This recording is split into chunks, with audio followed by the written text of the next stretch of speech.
2,950 pesos, may magandang real gold quintas ka na. 1,950 pesos mo, may real 18 karat Saudi gold ka na nahikaw. Pinagkakaguluhan na centered bracelet, 2,450. Bagsak presyo na rin ang mga bangles. At nandito na nga tayo ngayon sa Selena Artisans Real Gold Outlet. Dito yan sa may Mandaluyong.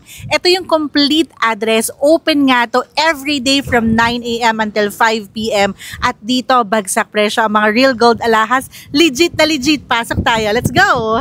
Saktong-sakto dahil kaka-restock lang dito sa Real Gold Outlet. Kaya marami kayong items dito na makikita at mada-jackpotan. Una ko nang i-flex sa inyo, itong mga nagtitrending ngayon na clover jewelry, lahat yan 18 karat Saudi gold. Meron tayong mga clover earrings, 1,950 pesos lang. Centered necklace naman, 18 karat Saudi gold na sasangla, nasa 2,950 pesos naman. Isipin nyo yun, may isang set ka na ng jewelry, hikaw at quintas na yan, 4,450 pesos lang. Itong centered bracelet, pinagkakaguluhan sa amin, 2,450 pesos lang. Last 10 pieces na lang nitong 18 karat Hong Kong gold, 1,850. Sa mga interested at naghahanap ng legit bilihan ng mga real gold alahas, ito ang aming complete address. Bukas po ang aming outlet store every day from 9 a.m. until 5 p.m. Kung malayo naman kayo, huwag kayong mag-alala dahil pwede na kayo maka-order online. I-search nyo lang sa Facebook, Selena Artisans.